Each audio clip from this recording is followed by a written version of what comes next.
Nehru museum का बदला नाम, आगे बहुत सी योजनाओं और स्मारक की भी बदल जाएगी पहचान। नेहरू गांधी परिवार के नाम पर क्या क्या है, लिस्ट देख कर रह जाएंगे दंग, बदल जाएगी आपकी सोच।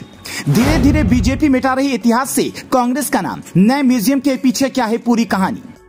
मोदी सरकार ने नेहरू के नाम का एक और पत्थर हटाया तो कांग्रेस के सीने पर सांप लौटने लगा। छोटे से लेकर बड़े नेता तक पीएम मोदी पर हमलावर हो गए। लेकिन हकीकत क्या है, क्या वाकई में पीएम मोदी ने Nehru memorial museum and library का नाम बदल दिया है या फिर उसे अपडेट किया है? हम आपको ये बताएं कि आखिर ये नाम क्यों बदला गया है और भविष्य में गांधी नेहरू के नाम से और कौन सी योजनाओं या फिर अवार्ड्स का नाम बदले जाने की तैयारी है। लेकिन उससे पहले ये कहानी सुनिए, जिसके बाद आप भी कहेंगे कि देश में क्या गांधी परिवार ने ही आजादी दिलाई थी कि आप भी हम किसी एक परिवार के गुलाम हैं। हैरान करने वाली बात यह है कि देश में सरकारी योजनाओं से लेकर सड़क, म्यूजियम, भवन, एयरपोर्ट, स्कॉलरशिप सहित 600 नाम केवल गांधी नेहरू परिवार के नाम पर हैं। 600 की संख्या महज अनुमान है, असल आंकड़े कहीं अधिक हो सकते हैं। बस पूरी समस्या की जड़ ये नंबर है जो सोचने को मजबूर करते हैं कि आजादी के बाद से देश में सैकड़ों नेता, अभिनेता, समाजसेवी, उद्योगपति ऐसे हुए जिनका देश के विकास में उल्लेखनीय योगदान रहा,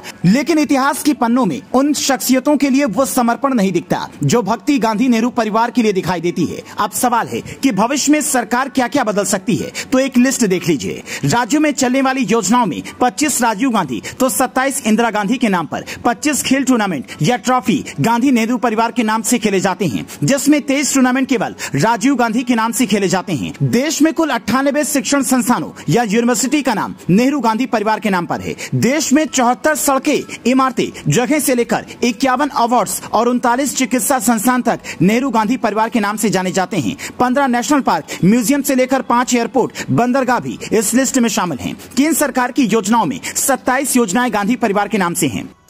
कुछ लोगों का कहना है कि जब से बीजेपी सत्ता में आई है वो इतिहास से खिलवाड़ कर रही है। दूसरी तरफ एक वर्ग है जो आजादी के बाद से लिखे गए इतिहास पर सवाल उठाता रहा है। बीजेपी ने देश के कई शहरों से लेकर सड़क, स्मारक, सरकारी योजनाओं तक का नाम बदल दिया। ये सत्य है, लेकिन ये भी सत्य है कि जो नाम दिए गए उसमें देश और देश की पुरातन इतिहास का ख्याल रखा गया।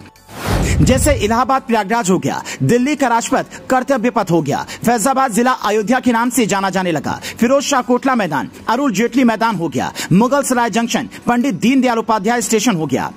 ऐसे बदलावों की लिस्ट लंबी है। मोदी सरकार ने सत्ता में आने के साथ ही तय कर लिया था कि भूतकाल में भारत के इतिहास के साथ जो खिलवाड़ हुआ है या जिन तथ्यों को इतिहास में जगह नहीं दी गई है, नए भारत में उसे छिपाए गए इतिहास को जनता के सामने लाया जाएगा। बीजेपी और संघ का मानना है कि देश का इतिहास जो आजादी के बाद दिखा गया वो अधिकांशतः एक ही परिवार को समर्पित है। देश के संघर्ष से बड़ा एक परिवार के कथित संघर्ष को दिखाया गया। संघ का मानना है कि देश की आजादी में देश के हर छोटे बड़े क्रांतिकारी का हिस्सा रहा है, जबकि इतिहास में गांधी नेहरू परिवार के अध्याय ही भरे पड़े हैं। यही कारण है कि बीजेपी सरकार ने सत्ता में आते ही नेताजी सुभाष चंद्र बोस से जुड़े गोपनीय दस्तावेजों को सार्वजनिक कर दिया।